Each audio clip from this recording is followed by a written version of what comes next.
Parenting is hard. Few of us feel up to the task. The world is shifting, quickly and dramatically. All of us feel the changes affecting our families. The stress and pressure can be intense. We are here to help sort the good and the bad, provide insight, and bring hope. Welcome to Brilliantly Brave Parenting. We're so glad you stopped by. Hi, I'm Pastor Brad Mathias, and I'm here with my co-host Robert Beeson. Hi, Brad. And we are Brilliantly Brave Parenting. This is the last episode of Season 4, and we have a special guest today. We do. I'm excited. I'm going to act like he's not sitting right next to us. We're going to pretend like he's way far away on Skype, but really he's in studio. He's one of our favorite people. He's a return guest. Yes, he is. That makes him pretty special. Or he just likes to hang out. I can't tell for sure. I don't think it's that, Brad. I just think he's really special. Yeah, I think he is too. Our guest, what's his name, Robert? His name is Veronne. Pastor Veronne Carter from Nashville, Tennessee. Welcome to Brilliantly Brave. Thank you. Good to be here again. So, Veronne, as punchy as we are, we've been through a whole season 4 recording this week. There's a lot going on out there. Yeah. There's a lot of things happening in the world, things that are making parents nervous. That are getting people unsettled. Yeah. And I know there are parents right now that are listening to this podcast, and they are trying to figure out what's safe for their kids and their families, whether it's school stuff, whether it's church stuff. There are just so many different threats now in the public of our society that it's really hard for them to remember some of the responsibilities of spiritually parenting kids. Yeah. And I know it's in your heart and in your wife, Vanetta's heart, to really raise up your kids into different callings and things. So I know we talked before the show started that's on your heart. What are you feeling today would be important for parents to remember? Interesting thing. Last time I was here, I had a parent of 8 kids. I'm still a parent of 8 kids, but 3 of them are married now. Out of the house, yeah. I'm familiar with that experience, yeah. They're all, those 3 are out of the house. One is in college, away at college. Another one just graduated high school last week. And then I've got 3 little ones. We're that Brady Bunch plus 3. And so it's interesting because you've got all these generations within one household. And as a dad, I've got to figure out how to navigate that so that at some point they're all going to be out of the house and they've got to figure out how to make this life work. And that's hard because the culture is crazy. It's warped. It's ridiculous. It works against the kids. And one thing that I as I was kind of coming here today, I'm thinking, Lord, what was my technique? What was my expertise? And I realized I didn't have any. But join the club. Yeah, But I think what I've tried to do to answer your question directly is prepare the kids to think on their own. And I learned that from, we were talking before about studying my kids, but I learned that from realizing that at some point daddy can't make the decisions for you. And so daddy tries not to. But what daddy can do is help to navigate the process to think it through. Because when they're in school, high school, public school, homeschool, whatever it is, I'm not there with them. So if I don't prepare them and say, here's how you process that question, here's how you process that picture, that conversation, here's how you process that situation, if I don't do that from now, they get out there and someone's going to tell them how to do it.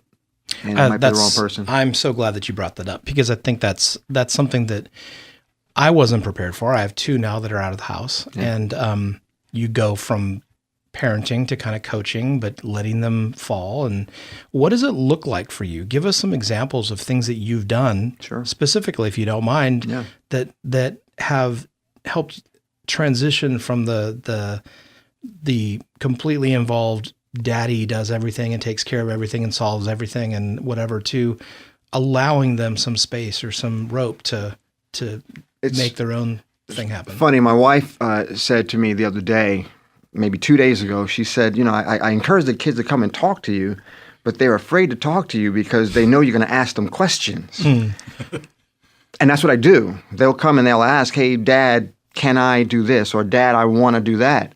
The first thing that comes out of my mind, it probably has to do with my paralegal, law background there. But I ask a question. Why? Why do you want to do that? Well, because all my friends are doing it. Why are they doing it? And then as the more questions you ask, the more they have to start thinking through the why. And so I think I got into the habit of never answering the question for them, which frustrates them, but it's helping them to think through, how do I answer that question? How do I, what is the why? What is the reason? Why can't I have that, engage in that friendship? Why isn't that right for me? Why do I want to go to that party? And very specific, I had one of my daughters had a really difficult time, really challenging time in her life. And I can't go into all the detail, but she couldn't get herself out of the hole. And somehow she got on the phone with Dad, and Dad started asking, why? Why this? Well, because. Why are you going to make that decision? Well, because that's what I feel like. Well, what if this happens? I didn't think about that. Well, what if that? What if and it's for me, it's that process of sitting down and making a 5-minute question last 5 hours. Yeah. But by the time you get at the end of the 5 hours, that kid walks away having processed it for themselves. Because there's going to be a time when they can't reach me, when it's more urgent. And if they don't know how to process it with some support, how are they going to do it by themselves? I love that. I'm listening to that, and I'm thinking immediately, number one, this is going to take some sacrifice of time. Yeah. Be patient Yeah. to parent this way. Yeah. And two, you're teaching them to fish. Yeah. Right? You're not just doing it for them. Yeah. You're not stepping in and just saying, obviously, this is what you should do. So if you're willing to invest that kind of time in really equipping your kids to reason through a decision, to think through the options that are out there and the motivations, when did you start that? I mean, is that something you did right away, or is that adolescence? No, I've got a 8-year-old at home. She'll be 8 later this month. We're in June now. And I've got a 21-year-old, my oldest. The 8-year-old can answer some questions. 8-year-old can't answer the 20-year-old question. Sure. But 8-year-old can answer the 8-year-old question. And so Daddy can solve anything. I mean, you guys are both dads. We know it all. We've got all the solutions. We know everything. But even though I can solve it, sometimes, sometimes the kid has to scrape their knee. Daddy's there to make sure it's not a broken leg, but they might have to scrape their knee. So at 8 years old, there might be a friend question that they have. Hey, I'm being bullied here, or I'm, sitting at the table with this person. This person keeps yelling at me. Well, why do you still sit at the table? Well, I don't know. So 8-year-old can process a question. It's a different question. And then 21-year-old might have a marriage question. My son is up in planning a church in Iowa now. His questions are going to look different than 8-year-old. But it's the same questions. When do I start it? As soon as they can start answering questions.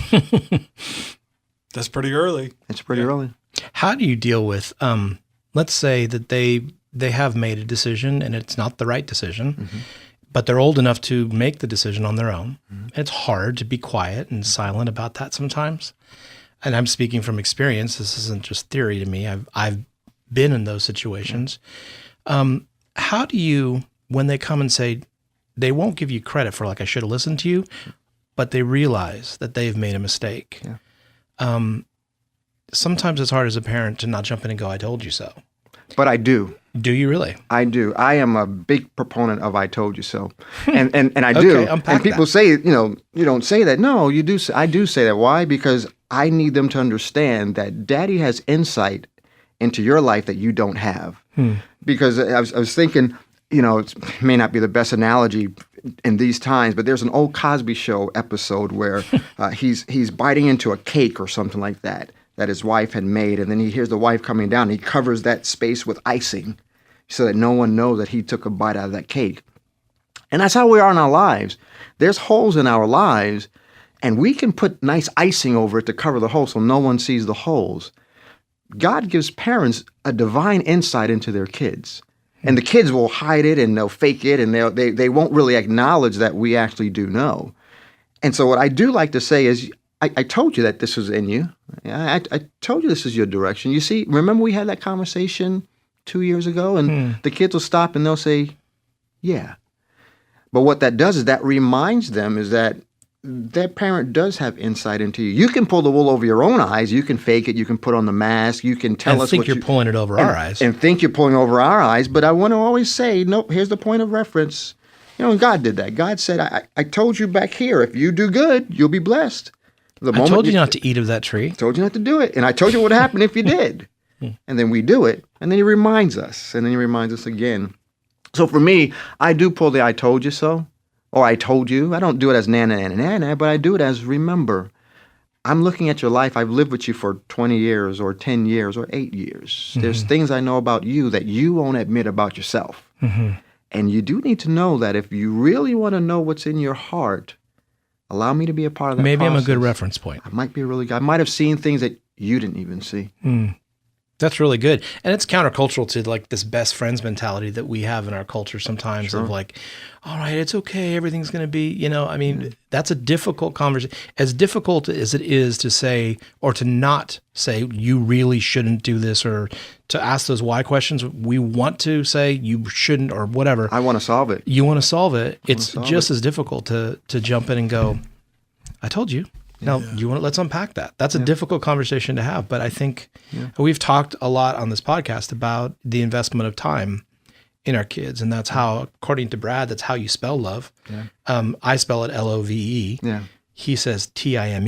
He dropped out of school. I pretty understand, but I understand his thought because I do think that it requires, to guide our kids, it requires time, and that sometimes is not the easy road, right? The kids come for me, and like I said, my wife will say, they're afraid, quote unquote. They're not afraid, but they don't want to come and ask me or say this to me or admit it to me because it's going to take more time. They understand this conversation with mom might take 5 minutes. With dad, it's going to take a couple of hours. But that's what it takes, because for me, I'm taking you on a journey. Here's where you are. Here's how you got here. If you ever get to this crossroad or something like that, how would you process it differently? Wow, what a thought process for them.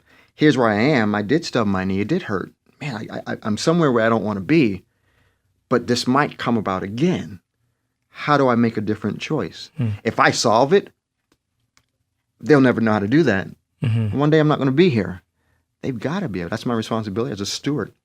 God laid on my heart, listen, I don't own the kids. They're not mine. I don't own my wife. She's not mine. I'm a steward.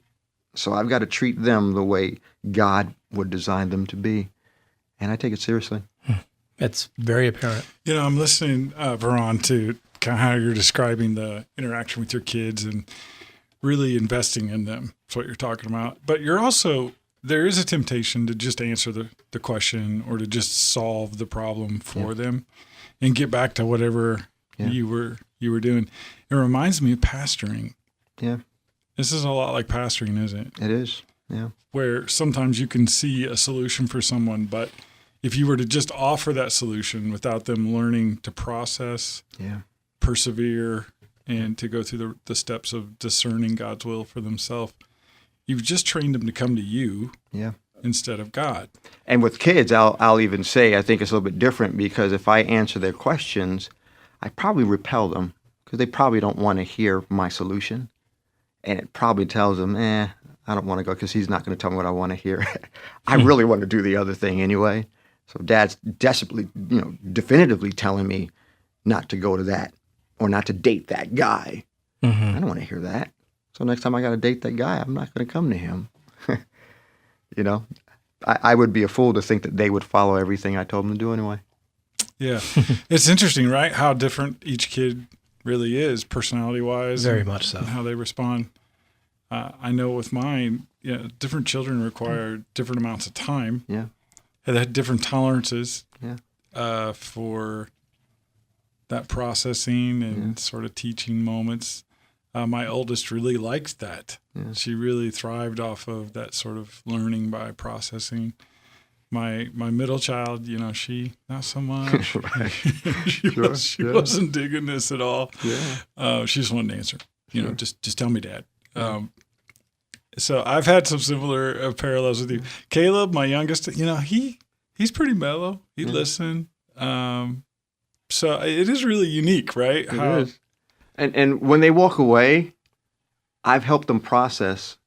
It's up to them to do something. And they're either going to listen, not listen. They're going to follow, not follow. They stub their knees, and then we have conversation maybe a year down the line. And hey, you see that? You see how that turned out? Remember when we talked in the room about when you were just starting? You know, yeah, they didn't want to hear it or whatever, but I've got to have it. Yeah. Because I'm stewarding their lives. I'm caring for their souls, and I'm preparing them for the real world. Because, like you said when you opened, the real world has some issues, and someone's going to teach them. I'd rather it be me. Yeah, Robert, I know you and I. Robert's 6 kids, my 3. I got you both beat. Yeah, you do. Exactly. So I win that one. We're in the. It's not a competition, Veronne. Is it not? And anyway, you win. So Yes. we're just going to just concede. Yeah, we're conceding that point. You win. You have the most kids, and so you get the bragging rights. The star. Yeah. I mean, as we've all raised kids. So between us, we're looking at almost 20 kids, right? I mean, we're looking at 19 kids, something like that. I'm not a math guy. I'm a I'm pastor. not sure. I Okay, have so 6. we're at 19, 20 kids with my grandson. I mean, that's a lot of kids. Yeah. And none of them react the same way. No. So, Right. you know, there are principles of parenting, right? These bigger structured ideas that come from the Bible and from Scripture and common sense, you know, which is rare anymore. All these principles are real, and they can be applied to families, but they can't be identically. Right. You can't put a template down. Because each child is unique and uniquely made, you know, Psalm 139 stuff. Yeah. Right? So as you've kind of walked through that, you've had to have had different responses from among your kids. Did you find that some responded quicker than others to this, or were they all just generally, yeah? No, I mean, yeah. I've had the blank stare kid. You know, the kid who just stares and it's like, I know he or she's not. I know they're not listening. Yeah. You know. Then I got the one who'll talk. And then I got the one who'll talk over me. You know, and you know, yeah, it's different. But there's some that I'll sit in the house and have the conversation. Some I'll take out. We'll go and we'll have a meal. You know, knowing your kids, right? I'll go and we'll sit at a restaurant. We'll talk. You know, maybe that's a better forum. Some we sit in the office. I bring them to the church and sit in the office and kind of be formal. You know, some will do always. Yeah. Yeah. It's just knowing who it is and what it is and what the situation merits and how long we're going to be or some of those things. But yeah, you know, most of them don't respond with, "Great, Dad, thank you so much for taking those 2 hours." I don't think I've ever heard that. I've never heard it. But then it's funny, I'll hear through the grapevine, usually through my wife, "Hey, did you know so-and-so did such and such?" And I say, "Oh, wow. That's what we talked about a couple of weeks ago." They will never say, "Dad, you said." But No, or you catch them telling somebody else. Yeah. Well, I think that we should yeah. blah, blah, Yeah. blah, blah, blah. You know, Yeah. like, I said that. You may not give me credit. Yeah. But I like that because that means, man, they listened. And that's what I want. I don't want the credit. I want to see them thrive. And sometimes my advice is wrong. And there's been time I've given advice and it didn't work out the way I thought it would. And okay, there you go. How do you deal with that? Whatever. I'm 47 years old. It's like, not in my life. You know, but and I say that jokingly, but listen, we try. Yeah. But I think it teaches them that, yeah, I'm not perfect, but we can So still do you go to process. them if there was something like, look, maybe I didn't make the right call on this. Yeah, I've done that before. Yeah. Not often.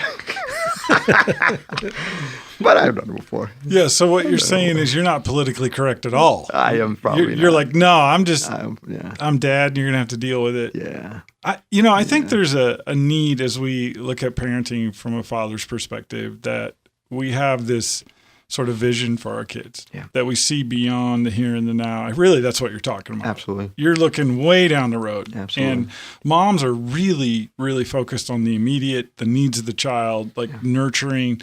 And dads have checked out in mass in our generation. Yeah. Like a lot of dads don't even think about this stuff. Yeah. Yeah. Their kids are more of an annoyance, to be honest, right? You know, they have other things in their life, and so they kind of push this off on mom. Sure. So it's encouraging for me to hear a dad say, look, I'm investing this kind of time Yeah. into training my kids how to think, how to process life. To be a leader Yeah. in their home. So, I mean, kudos to you, bro, for for doing this. Listen, And I have 7 daughters, and so 2 of those I daughters. just can't get my head around $7. Yeah. Isn't that a Well, movie? yeah. 7 Daughters for 7 Sons? or It something is like that? actually. Okay. It is. All right. Those 2 of them are married, but 5 more can potentially be married. And what kind of guy do I want them to have? I want them to find a guy that has the integrity that their dad has, which means I've got to live it. You know, we talk about church world, man. I've got to live what I'm saying. I take that seriously. They've got to be able to look at dad in the pulpit, at home, in the grocery store, at the school, and see the same guy. That's right. And hopefully what that means is that when they look for a guy, they're looking for a guy who's the same guy. I tell my girls all the time, I don't care what he says. I don't care how he looks. I don't even really care what he does. Look at the character. And when there are holes in boyfriends, I usually say, look at the character. If you don't look at the character, boys can pull the wool over your eyes. But when you look at the character, most people are not going to stray very far from their character. And when you talk about right or wrong or what the advice is, that's usually what it is when it comes to relationship. It's teaching them how to look at the character of the individuals that they're, whether friendships, relationships, character. You got to look deeper. And that takes time because girls don't want you to talk about their friends and their, relationships. But if I'm dad for real and I'm looking down the line, I'm saying you might be bound with this guy 40, 50 years. You better know that character because you got to live with it. Let me ask you this. With older kids, you see them making a decision that it doesn't have to be dire. It's just like, that's probably not the best thing for you to do. And they don't come and ask you your opinion. Where do you insert yourself and go, have you thought about this, or do you not? I do because usually my wife finds out one way or another and she'll mention it. And then I'll pray, all right, Lord, show me how to insert that. Interesting. Yeah. And there are times when I'll just, listen, I'm not politically correct. You're There's not. times when I No, will that's true. bluntly say, hey, I heard you're going to do such and such. Well, they don't want dad to know that. Why would you do that? Yeah. And I have to, because being politically correct means, I'm afraid I'm your buddy and I don't want to ruin the relationship. No, let's ruin the relationship. Let's get you right. And you're also teaching them that that's okay to not be politically correct in relationship. Yeah. Sometimes you got to say the hard stuff or Sometimes you ask do. the hard questions. Yeah. And that's how you get that's how you get to the nitty gritty. And then if you're going to make a bad decision, make it, but know that you processed it and make it with We're going to do this. So I'm going to do it. Yeah. See, that sounds like a good parenting book right there. That's how you get to the nitty gritty. That sounds like, If you use that royalties, there's I think, a percentage. Yeah. I mean, for real, I think parents are afraid. Yeah. Really. I think they're afraid to make mistakes. Yeah. I think they're afraid to upset their kids. Yeah. And I think they're just afraid in general. Yeah. And so it's easier just to be paralyzed than to do something. Yeah. Like, let's just get the status quo. Let's just get through this day. Let's get through this week. I get that. I'm like that. I mean, if you really think about all the weight of parenting that's on you and you try to figure this out on your own, it's going to overwhelm you. Yeah. You're just it's going to paralyze you. You and I both see parents like that, right? As pastors. Yeah, all the time. What do I do? What do I do? If I can say, I know our time is probably, We're good. all right, but I'm trying notes. I think about my kids. Another thing that's dear to my heart, and this is the gifts, developing their gifts. There's gifts that I see in my little girls. They all sing, they do music, and my older girls, they have gifts and interests and things that I know is in them. And so I've also got to set them up for career. What are you going to be doing in 20 years? How are you going to make a living? And what's going to bring you joy? And so they'll make a lot of decisions which take them away from that. And I have to give them advice to keep them focused on where their gifts are. And I've got to think down the line. I can't check out because they don't know how to get to where they're trying to get to. So what does that look like? Give us an example. It's funny. The one daughter, she when she grew up, she wanted to be a vet. I don't think she's listening to this podcast, but I'll throw it out. She wanted to be a vet, and she loved animals. She was good at it.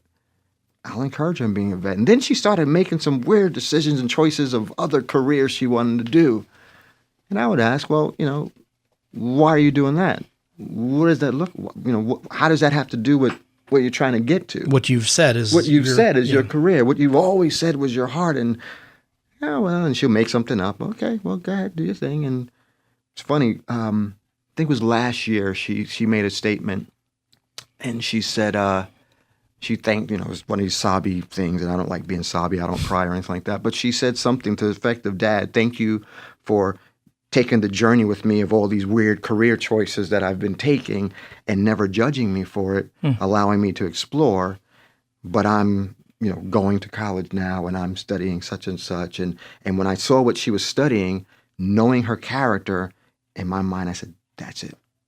She found it, and it's walking through with her and asking the questions, allowing her to process that. And then years later, to hear her say, yeah, you were right, or, you were there with me. Look what I'm doing. And to know, wow, that does, it's in her. I see that one. I didn't see all this other stuff. I'm not going to tell you not to do it. Enjoy. I'm going to tell you what the journey's going to look like. But where she landed, and she's not done yet, but where she's landed, oh man, I know it's in her. Mm-hmm. That fulfills that. That makes total sense. What you saw. What I saw. Which is why I asked these other questions. And that's the joy of parenting. Because as kids, there's all kinds of fancy things that come along and like, oh, that looks good. That's shiny. I'm going to do this and that. Yeah, I was there. Squirrel. Yeah, exactly. I was there. Yeah, of course. And I didn't have the guidance that I would have wanted from a dad to help me. And so, Lord, allow me to be that for somebody else. Yeah. Well, we've been talking with Pastor Veronne Carter, and seriously one of my favorite persons. I just love talking to you. You've got a lot of wisdom, man. Appreciate it. Thank you. Yeah, so he's got 10 kids. I mean, God had to give him 8 extra wisdom. Yeah, 10. You're added 2. No, 8. No, it's 10 because you and I are here. You just got that, dude. Yeah, don't tell my wife that. Yeah. He's got 10 kids. No, he doesn't. We don't want that to get out on my car. Yeah. No, he really has 8 biological children, 10 in the room. Okay. I just, listening to this, there is such a hesitation, I think, for men in particular to back off from really having voices in their kids' lives. And so often it's characterized as too strong, too controlling, too overwhelming. What I'm hearing you say is a balanced approach where you're not authoritarian with your kids, but you are challenging them to do more than just answer the question for them. You're asking them to answer the question for themselves. Yeah. And you're starting young, and you're allowing that to become a pattern in their life so that when they get older and you're not there, they have a framework to base their life decisions on. Yeah. That's beautiful, man. Yeah. And I really want to just encourage the parent that's listening to this. If you're a wife, have your husband listen to this podcast. Yeah. Have him sit down and maybe both of you listen to this and say, in our life, are we taking the easy way out every time and just giving a quick answer because this is going to take time. There's a sacrifice in this kind of parenting. Yeah. But I can see the dividends that you're describing and the look in your eyes as you're describing. That is just priceless. So thanks for coming into the studio. Thanks for the invitation. Being a part of this today. Robert, any last thoughts? No, we just love you, man. And just every time you come, you share something that resonates. And so, and I love that it's authentic. It's not something that you just learned in a book. You're living this out. And so we appreciate you. Amen. Thank you.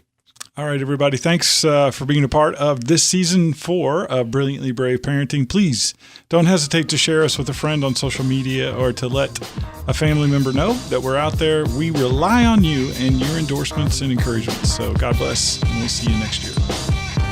Be encouraged, parents. You are not alone. In Paul's letter to his son in the faith, Timothy, he writes, "But I am not ashamed, for I know whom I have believed, and I am convinced that he is able to guard until that day what has been entrusted to me." Brilliantly Brave Parenting wants to be an encouragement and support that parents can rely on. Would you consider liking us and sharing us with a friend? As a part of the Tween Gospel Alliance, we are a nonprofit organization dependent on the support of friends like you. Thanks for stopping by. We'll be right here next week.